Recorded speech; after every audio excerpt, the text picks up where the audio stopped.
NCERT class 11 biology course हम पढ़ रहे हैं। दूसरा चैप्टर बायोलॉजिकल क्लासिफिकेशन हम पढ़ रहे हैं और आज जो हमारा टॉपिक है वो है किंगडम फंजाई। पिछला जो हमारा लेक्चर था, लास्ट लेक्चर, उसमें हमने फंजाई को जनरली डिस्कस किया था और आज के लेक्चर में हम फंजाई के क्लासेस को डिस्कस करेंगे। जो एनसीईआरटी है उसने फंजाई को, NCERT book classify fungi into 4 classes. NCERT ने फंजाई को 4 क्लासेस में तकसीम किया है: फाइकोमाइसीट्स, एस्कोमाइसीट्स, बेसिडियोमाइसीट और ड्यूट्रोमाइसीट्स। आज के लेक्चर में हम ये 2 क्लासेस पढ़ेंगे, फाइकोमाइसीट्स और एस्कोमाइसीट्स, और जो नेक्स्ट लेक्चर होगा उसमें हम बेसिडियोमाइसीट्स और ड्यूट्रोमाइसीट्स पढ़ेंगे। आज के लेक्चर में हम चारों क्लासेस इसलिए नहीं पढ़ते ताकि कंफ्यूजन ना हो।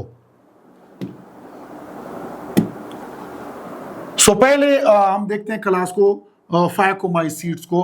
फाइकोमाइसीट के हैबिटाट को देखते हैं कि हैबिटाट ऑफ फाइकोमाइसीट्स कि ये कहाँ पर पाए जाते हैं। एक्वेटिक हैबिटाट्स मींस ये पानी में पाए जाते हैं। On decaying would in moist and damp places. कुछ फाइकोमाइसीट ऐसे होते हैं जो कि ऐसे लकड़ी के ऊपर पाए जाते हैं जो लकड़ी गीली जगह पे पड़ी हो। As obligate parasite on plant. फिर कुछ फाइकोमाइसीट ऐसे होते हैं जो कि प्लांट के ऊपर एज ए पैरासाइट पाए जाते हैं। पैरासाइट वो ऑर्गेनिज्म होते हैं जो दूसरे ऑर्गेनिजम्स को नुकसान पहुंचाते हैं और उनको खुद फायदा होता है। और as obligate parasite, obligate parasite वो होते हैं जो स्पेसिफिक होस्ट के बगैर ग्रो नहीं कर सकते। मींस जो फाइकोमाइसीट प्लांट के ऊपर अटैक करेंगे वो स्पेसिफिक प्लांट के बगैर ग्रो और रिप्रोडक्शन नहीं कर सकते, तो ये एज ए ऑब्लिगेट पैरासाइट भी पाए जाते हैं प्लांट के ऊपर। अब आते हैं फाइकोमाइसीट के स्ट्रक्चर की तरफ। Structure of phycomycetes. The mycelium is aseptate and coenocytic. जो फाइकोमाइसीट का माइसीलियम है वो क्या होगा? एसेप्टेट होगा और सिनोसिटिक होगा। हम पिछले जो लास्ट लेक्चर है उसमें भी हम पढ़ चुके हैं कि जो माइसीलियम, हमने देखा कि माइसीलियम बना होता है हाइफी का। ये एक को हाइफा कहते हैं और 2 या 2 से ज्यादा को क्या कहते हैं? हाइफी कहते हैं। हाइफी प्लूरल है और जो हाइफा ये सिंगुलर है। तो माइसीलियम जो है वो हाइफी का बना होता है, लेकिन अगर माइसीलियम में जो सेल्स है उनके सेल्स के दरमियान अगर बाउंड्री ना हो और उनके सेल्स एक दूसरे के साथ कंटिन्यूअस हो, मींस जो सेल्स का साइटोप्लाज्म है अगर वो एक दूसरे के साथ कंटिन्यूअस हो, तो ऐसे माइसीलियम को या ऐसे हाइफी को हम क्या कहते हैं? एसेप्टेट या सिनोसिटिक कहते हैं। तो फाइकोमाइसीट में जो माइसीलियम होगा वो एसेप्टेट होगा और सिनोसिटिक होगा। Reproduction in phycomycete. अब रिप्रोडक्शन की तरफ आते हैं कि अपनी तादाद कैसे बढ़ाते हैं। सबसे पहले इसमें देखते हैं एसेक्सुअल रिप्रोडक्शन। एसेक्सुअल रिप्रोडक्शन इसको कहते हैं कि जहां पर माइटोसिस हो रहा हो और मियासिस ना हो रहा हो, तो उसको क्या कहते हैं? Asexual reproduction. Asexual reproduction takes place by zoospores और एप्लानोस्पोर्स। जो फाइकोमाइसीट में एसेक्सुअल रिप्रोडक्शन होता है वो ज़ूस्पोर्स या एप्लानोस्पोर्स के थ्रू होता है। ज़ूस्पोर्स जो इनके होते हैं ये इसी तरह मोटाइल होते हैं, इसलिए इनको ज़ूस्पोर कहते हैं, और इनके जो एप्लानोस्पोर्स होते हैं वो नॉन मोटाइल होते हैं। तो इनके स्पोर्स क्या करते हैं? ग्रो करके इसी तरह माइसीलियम की बॉडी बना के, स्पोरेंजियम बना के, स्पोरेंजियम फिर क्या बनते हैं? स्पोर्स बनते हैं, और ये स्पोर्स फिर क्या होते हैं? रिलीज होते हैं और फिर ये स्पोर्स जो है फंगस की बॉडी बनाते हैं। तो इस तरह इसका एसेक्सुअल लाइफ साइकिल चलता है। These spores are endogenously produced in sporangium. अब जो एसेक्सुअल रिप्रोडक्शन के लिए जो इनके स्पोर्स होते हैं फाइकोमाइसीट के, वो इंडोजीनियसली मींस स्पोरेंजियम के अंदर इसके स्पोर्स बनते हैं। एक तेले सैक के अंदर इनके स्पोर बनते हैं। तो इनके स्पोर्स ज़ूस्पोर या प्लानोस्पोर होंगे और स्पोरेंजियम के अंदर होंगे, इंडोजीनियसली प्रोड्यूस होंगे। सेक्सुअल रिप्रोडक्शन इन फैकोमाइसीट, अगर सेक्सुअल रिप्रोडक्शन होता है, सेक्सुअल रिप्रोडक्शन जहां पर मियासिस हो रहा हो तो उसको हम क्या कहते हैं, सेक्सुअल रिप्रोडक्शन कहते हैं। A zygote is formed by fusion of two gametes. इसमें यह होता है कि फॉर एग्जांपल ये एक फंगस है और ये दूसरे फाइकोमाइसीट की बॉडी है, तो ये फाइकोमाइसीट क्या कर लेगा, स्पोर प्रोड्यूस कर लेगा, और ये जो फाइकोमाइसीट है ये भी स्पोर प्रोड्यूस कर लेगा। लेकिन ये जो स्पोर होगा ये हैप्लॉइड होगा, इन मीन्स कि इसमें सिंगल सेट ऑफ क्रोमोसोम होंगे। जो ये स्पोर होगा ये भी हैप्लॉइड होगा, मीन्स कि इसमें भी सिंगल सेट ऑफ क्रोमोसोम होंगे। नेक्स्ट स्टेप में ये दोनों जो स्पोर्स है ये क्या हो जाएंगे, फ्यूज हो जाएंगे और क्या बना लेंगे, ज़ाइगोट बना लेंगे। ज़ाइगोट के फिर जो इसका वाल है ये थोड़ा क्या हो जाएगा, थिक हो जाएगा ज़ाइगोट का वाल। तो ऐसे ज़ाइगोट को फिर हम क्या कहते हैं, ज़ैगोस्पोर कहते हैं। एनसीईआरटी के मुताबिक ऐसे ज़ाइगोट को हम ज़ैगोस्पोर कहते हैं। अब इस ज़ैगोस्पोर में क्या हो जाएगा, मियासिस हो जाएगा। तो और ये जो ज़ाइगोट होगा ये 2n होगा। ये ज़ैगोस्पोर जो ज़ाइगोट होगा ये भी 2n होगा, मीन्स कि इसमें डबल सेट ऑफ क्रोमोसोम होगा। जब इसमें मियासिस हो जाएगा तो फिर ये क्या प्रोड्यूस करेगा, स्पोर प्रोड्यूस करेगा, और इसके जो स्पोर होंगे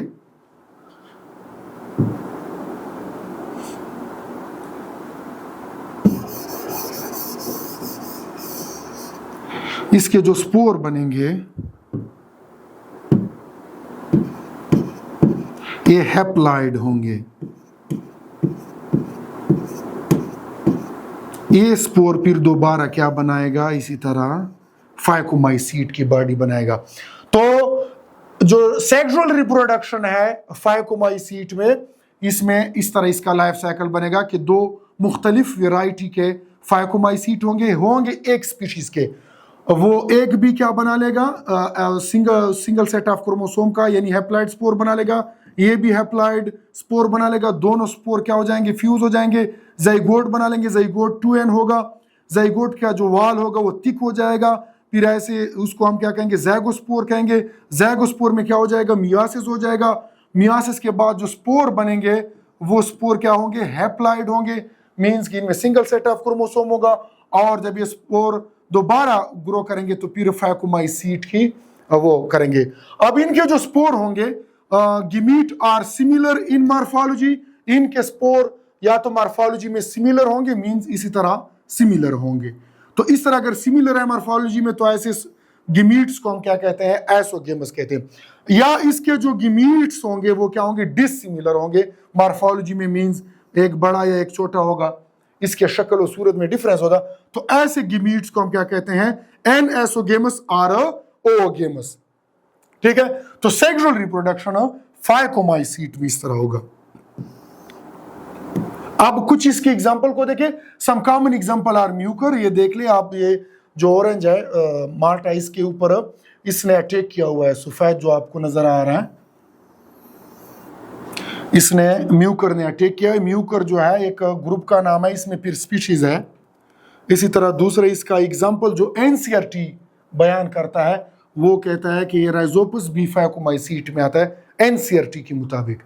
और चूंकि हमने एनसीईआरटी को फॉलो करना है और फॉलो कर रहे हैं, इसको ब्रेड मोल्ड भी कहते हैं। ये जब ब्रेड पे अटैक हो जाता है इसका और इसमें जाले पड़ जाते हैं, इसका अगर स्ट्रक्चर देखें तो स्ट्रक्चर इस तरह होता है। और ये आप देख रहे हैं कि कैसे ब्रेड पे राइजोपस ने अटैक किया हुआ है। तीसरा जो इसका एग्जांपल है वो है अल्ब्यूगो। ये भी पैरासिटिक फंगस है और ये मस्टर्ड के लीव्स पर अटैक करता है। ये आप देख रहे हैं कैसे वाइट स्पॉट बन गए हैं मस्टर्ड के लीफ के ऊपर। तो ये पैरासिटिक फंगस है। तो ये इसके एग्जांपल है। अब दूसरा क्लास हम शुरू कर रहे हैं, एस्कोमाइकोटा या एस्कोमाइसीट्स। जो क्लास है इसका नाम है एस्कोमाइकोटा और जो ग्रुप है जो इसमें ऑर्गेनिजम्स होते हैं उन ऑर्गेनिजम्स को हम कहते हैं एस्कोमाइसीट्स, कॉमनली नोन एज सेक फंजाई। इनको सेक फंजाई कहते हैं क्योंकि इनके जो स्पोर्स होते हैं वो सैक्स में बनते हैं, तेलों में बनते हैं, इसलिए इनको सैक फंजाई कहते हैं। The ascomycetes are mostly multicellular. Ascomycete के अक्सर जो स्पीशीज है वो मल्टी सेलुलर होते हैं, और जो इसमें ईस्ट होते हैं वो यूनिसेलुलर होते हैं, बाकी स्पीशीज में क्या होते हैं, मल्टी सेलुलर। एग्जाम्पल इसमें पेनिसिलियम है, हम इसको लास्ट लेक्चर में भी पढ़ चुके हैं, जिससे एंटीबायोटिक फिर तैयार होता है। और ये ईस्ट है, ये यूनिसेलुलर होता है, इसको फिर आटे के साथ मिलाकर और ब्रेड बनाया जाता है, दूसरी चीज़ों के साथ मिलाकर इससे फिर शराब बनाते हैं, या दूसरी चीज़ें भी इस तरह इससे बनती है। न्यूट्रिशन ऑफ एस्कोमाइसीट, इसमें न्यूट्रिशन कैसे होता है एस्कोमाइसीट में? दे आर सेप्रोफिटिक, ये सेप्रोफिटिक भी होते हैं, मींस डेड ऑर्गेनिक मैटर से खुराक हासिल करते हैं। डिकम्पोजर्स मींस जो डेड ऑर्गेनिक मैटर पे अटैक करते हैं वो डिकम्पोजर्स ही होते हैं, चीज़ों की डिकम्पोजिशन करते हैं। और अगर ये ग्रोइंग ऑन डंग, अगर ये डंग के ऊपर ग्रो करते हैं तो ऐसे फिर डिकम्पोजर जैसे प्रोफिटिक को क्या कहते हैं, कप्रोफाइलस कहते हैं। तो ये कप्रोफाइलस उसमें भी मूड ऑफ न्यूट्रिशन भी इनमें पाया जाता है। और पैरासिटिक, इनमें कुछ स्पीशीज ऐसी भी होंगे एस्कोमाइकोटा में जो पैरासिटिक होंगे, मीन जो दूसरे लिविंग ऑर्गेनिजम्स को नुकसान पहुंचाएंगे। अब आते हैं स्ट्रक्चर ऑफ एस्कोमाइसीट्स कि इनका स्ट्रक्चर कैसे होता है। Mycelium is branched and septate, यहां पर इसका जो माइसीलियम होगा ये ब्रांच भी होगा और सेप्टेट भी होगा। वहां पर जो हमने उसका माइसीलियम देखा था फाइकोमाइसीट का, तो वो ए सेप्टेट था। इसका जो माइसीलियम होगा वो क्या होगा, सेप्टेट होगा। ये सेप्टेट नहीं होगा बल्कि सेप्टेट होगा, मींस जो इनमें सेल होंगे, सेल के दरमियान क्या होगी, बाउंड्री होगी। सेल्स का जो साइटोप्लाज्म होगा वो एक दूसरे के साथ कंटिन्यूस नहीं होगा।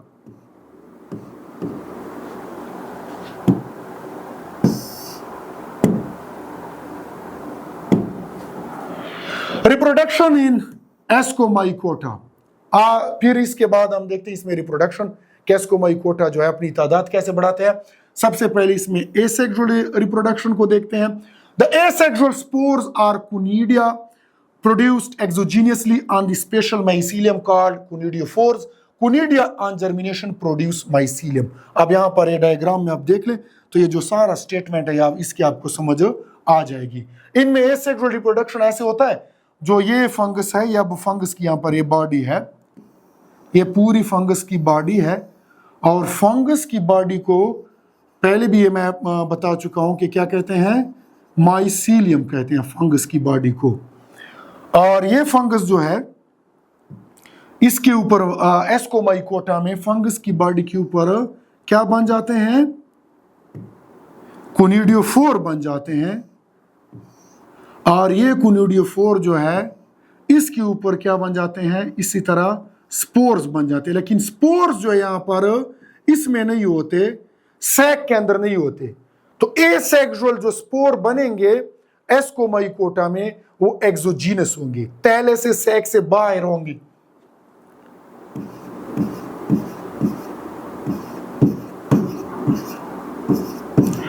तो इस तरह ये स्पोर जब बन जाएंगे और इनके जो स्पोर बनेंगे ये माइटोसिस के थ्रू बनेंगे। इनके जो स्पोर होंगे ये हैप्लॉइड होंगे, इनके स्पोर हैप्लॉइड होंगे, और इनके स्पोर्स जो एसेक्सुअल रिप्रोडक्शन के थ्रू बनते हैं, तो एसेक्सुअल रिप्रोडक्शन के थ्रू जो स्पोर बनते हैं उनको हम क्या कहते हैं, यहां पर कोनिडिया कहते हैं। अब ये स्पोर जो होंगे, हर स्पोर इसमें क्या होगा, जर्मिनेट होगा और इसी तरह हाइफा बनाएगा। और हाइफा जो होगा इसके साथ जब दूसरे हाइफा डेवलप होंगे इस एक हाइफा से, तो इसको हैफी कहते हैं, फिर दो या दो से ज्यादा को हैफी कहते हैं। और इस पूरे स्ट्रक्चर को फिर हम क्या कहते हैं, माइसीलियम कहते हैं, जो फंगस की बॉडी होगी। तो ये मजीद थोड़ा सा डेवलप होगी, इस तरह बड़ा माइसीलियम हो जाएगा, डेवलप इसमें हो जाएगा। ठीक है, तो ये माइसीलियम दोबारा इसी तरह स्पोर बना लेगा, फिर ये स्पोर, और ये स्पोर क्या है, हैप्लॉइड है, मींस इसमें सिंगल सेट ऑफ क्रोमोसोम है। तो ये इस तरह इसका एसेक्सुअल रिप्रोडक्शन चलता रहेगा, किसका, एस्कोमाइकोटा का। अब इसके बाद हम इसका देखते हैं sexual reproduction. Sexual reproduction in Ascomycota. Sexual spores are called ascospores, which are produced endogenously in sac-like asci, singular ascus. These asci are arranged in different type of fruiting bodies called ascocarps. अब यहाँ पर आप इसका sexual reproduction देख ले, फिर इस पूरी जो स्टेटमेंट है इसके आप लोगों को समझ आ जाएगी। ये इसके ये स्पोर्स, यहाँ पर जो सेक्सुअली इसके स्पोर्स प्रोड्यूस होते हैं इसको हम कहते हैं एस्कोस्पोर्स। और ये क्या होते हैं, हैप्लॉइड होते हैं, इनमें सिंगल सेट ऑफ क्रोमोसोम होता है। और हर स्पोर उसी तरह किस में डेवलप हो जाएगा, हैफी में डेवलप हो जाएगा, हैफा में। और ये हैफा जो होगा इसके साथ जब दूसरे हैफा इससे डेवलप होंगे तो ये हैफी बन जाएगा, और ये हैफी मजीद डेवलप हो जाएगा किस में, इसी तरह माइसीलियम के स्ट्रक्चर में। और हम ये कहेंगे कि ये जो माइसीलियम है ये पॉजिटिव मेटिंग टाइप का है। और यहाँ पर जो स्पोर बने थे पिछले स्लाइड में हमने जो देखे कुनिडिया स्पोर, यहाँ पर ये भी आप लोग सीखे कि इसमें अक्सर एसेक्सुअल रिप्रोडक्शन होता है, बहुत कम इसमें क्या होता है, सेक्सुअल रिप्रोडक्शन होता है। तो जो एसेक्सुअल इसके स्पोर, एसेक्सुअल रिप्रोडक्शन में जो स्पोर बने थे कुनिडिया, हम इन स्पोर्स को कहते हैं नेगेटिव मेटिंग टाइप, ठीक है। तो यहां पर क्या होगा कि फॉर एग्जांपल ये एक स्पोर आता है, ये यहां पर अटैच होगा इसके सेल के साथ, दूसरा जो स्पोर होगा वो दूसरे सेल के साथ अटैच होगा। लेकिन यहां पर ये स्पोर जिस सेल के साथ अटैच होगा ये दोनों सेल का क्या होगा, साइटोप्लाज्म फ्यूज नहीं होगा, ठीक है। और हर जहां पर स्पोर अटैच हुआ है उससे इसी तरह क्या बन जाएगा, सैक बन जाएगा। इस सैक को हम कहते हैं एस्कस कहते हैं, ठीक है। दो या दो से ज्यादा अगर है तो उसको एसाई कहते हैं, प्लूरल एसाई है, ASCI, और जो सिंगुलर है वो एस्कस है। तो यहां पर इसी तरह यहां पर सेल, एक स्पोर इसके सेल के साथ अटैच हो गया था, तो इनके ये इस तरह एस्कस बन जाएगा। तो इसका जब साइटोप्लाज्म फ्यूज हो जाएगा इसके माइसीलियम के सेल के साथ, तो ये क्या बन जाएगा, एस्कस बन जाएगा, ठीक है। अब ये क्या हो गया है, प्लाज्मोगेमी हो गया है, मींस कि जो स्पोर का सेल है और माइसीलियम का सेल है इनके साइटोप्लाज्म क्या हो गए हैं, फ्यूज हो गए हैं। तो ऐसे जब साइटोप्लाज्म की फ्यूजन होती है तो उसको हम क्या कहते हैं, प्लाज्मोगेमी कहते हैं। तो जितने यहां पर स्पोर अटैच होंगे जितने सेल के साथ, उतने क्या बनेंगे, एस्कस बनेंगे। और ये सब कुछ किस में हो रहा है, इस फ्रूटिंग बॉडी में हो रहा है, जहां पर ये शो किया गया ना, फ्रूटिंग बॉडी। और इस फ्रूटिंग बॉडी, ये इसको क्या कहते हैं, इस फ्रूटिंग एस्कोकार्प कहते हैं, ठीक है। और ये जो साहब इसके न्यूक्लियस है ये क्या है, हैप्लॉइड है, मींस इनमें सिंगल सेट ऑफ क्रोमोसोम है, मींस कि N+N, हर एस्कस में 2 न्यूक्लियाई है और दोनों न्यूक्लियाई अभी तक फ्यूज नहीं हुए, और दोनों न्यूक्लियाई क्या है, दोनों न्यूक्लियाई हैप्लॉइड है। इसके बाद क्या होगा, हर एस्कस में कैरियोगेमी होगा, मींस फ्यूजन ऑफ न्यूक्लियाई होगा। फिर ये एस्कस है और इस तरह ये एस्कस है, इसके दरमियान ये न्यूक्लियस, इनकी फ्यूजन हो जाएगी। फॉर एग्जांपल ये जो 2 न्यूक्लियस इसकी इस तरह क्या हो जाएगी, फ्यूजन। तो ये न्यूक्लियस क्या बन जाएगा, डिप्लॉइड बन जाएगा, 2N बन जाएगा। इसी तरह ये जो एस्कस है इसका जो न्यूक्लियस हो जाएगा ये भी डिप्लॉइड हो जाएगा, 2N हो जाएगा। फिर हर एस्कस में क्या होगा, मियोसिस होगा, मियोसिस। और हर एस्कस में कितने स्पोर, इस जो तहला है इसमें कितने स्पोर बनेंगे, 4 स्पोर बनेंगे। लेकिन ये स्पोर क्या होंगे, फिर हैप्लॉइड होंगे, N होंगे। इसी तरह ये एस्कस जो यहाँ पर शो किया है, इसमें भी कितने बन जाएंगे स्पोर? 4 स्पोर बन जाएंगे, हैप्लाइड बन जाएंगे। फिर एक दफा फिर इसमें क्या हो जाएगा? माइटोसिस हो जाएगा। अच्छा, ये जो इसका मैं सेक्सुअल रिप्रोडक्शन पढ़ा रहा हूं, ये सेक्सुअल रिप्रोडक्शन इतने डिटेल से नहीं है एनसीईआरटी में। आप इसका सेक्सुअल रिप्रोडक्शन उतना सीखे जितना आपके लिए इंपॉर्टेंट है। तो इसमें जब माइटोसिस होगा तो फिर क्या हो जाएगा? हर स्पोर हर स्पोर से 2 बन जाएंगे, तो 4 स्पोर अगर है तो इससे कितने स्पोर बन जाएंगे? 8 स्पोर बन जाएंगे। तो हर एस्कस में 8 स्पोर बन जाएंगे, ठीक है।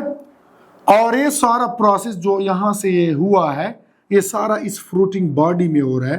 ये देखिए ना, इसमें सारे ये एस्कस है, ये तैले पड़ी हुई हैं, एस्कस पड़ी हुई हैं, ठीक है। फिर एट द एंड क्या होगा कि फॉर एग्जांपल एक स्पोर हम यहां से उठाते हैं, हर स्पोर के गिर्द क्या बन जाएगा? इसका प्लाज्मा मेम्ब्रेन और सेल वॉल बन जाएगा, और ये स्पोर यहां पर इस फ्रूटिंग बॉडी से क्या हो जाएंगे? रिलीज हो जाएंगे, ठीक है। तो दोबारा ये क्या हमारे पास आ गए हैं, बन गए हैं, एस्कोस्पोर बन गए हैं, और ये क्या है? एस्कोस्पोर एन है, मींस हैप्लाइड स्पोर है। तो दोबारा ये स्पोर इसी तरह ये लाइफ साइकिल क्या करेंगे? चलाएंगे। तो इसी तरह इसका एस्कोमाइकोटा का लाइफ साइकिल होता है, या सेक्सुअल रिप्रोडक्शन इसमें इस तरह होता है। अब इसके कुछ एग्जांपल देखते हैं। एग्जांपल ये एस्परजिलस है, जैसे यहाँ पर आप देख रहे हैं कि एस्परजिलस ने एगर पर अटैक किया हुआ है लेबोरेटरी में। फिर ये क्लेविसेपिस है, ये भी ग्रुप का नाम है। ये जो सीरियल होते हैं, अनाज होता है, वो वहां पर अटैक करते हैं। ब्लैक ब्लैक नजर आ रहे हैं ना, ये इसने अटैक किया हुआ है, क्लेविसेप्स ने इस पे अटैक किया हुआ है। इसी तरह तीसरा एग्जांपल इसका है न्यूरोस्पोरा। ये कोई स्टेम है, वुड है, उसके ऊपर ये व्हाइट व्हाइट आप ये देख रहे हैं, ये न्यूरोस्पोरा ने इस पे अटैक किया हुआ है। Neurospora is used extensively in biochemical and genetic work. इनमें जो न्यूरोस्पोरा होता है एस्कोमाइकोटा में, ये बहुत ही ज्यादा इस्तेमाल होता है किसमें? बायोकेमिकल, उसमें रिसर्च वर्क में, बायोकेमिकल लेबोरेटरी में, और जेनेटिक वर्क में ये इस्तेमाल होता है, जो जेनेटिक स्टडीज जो है। Many members like morels and truffles are edible. अब कुछ एस्कोमाइकोटा के ऐसे मेंबर भी है, जैसे मोरल्स हो गए और ट्रफल्स हो गए, ये क्या होते हैं? एडिबल होते हैं, मींस खाने के काबिल होते हैं और खाए जाते हैं। एंड आर कंसीडर्ड डेलिकेसीज, और इनको उसके तौर पर, लज़्ज़त के तौर पर और उसके तौर पर, डेलिकेसी के तौर पर खाया जाता है। सो ये था आज के फंगस के, फंजाई के 2 क्लासेस के हवाले से। नेक्स्ट लेक्चर में इंशाल्लाह हम उसके नेक्स्ट जो 2 क्लासेस है उसको डिस्कस करेंगे।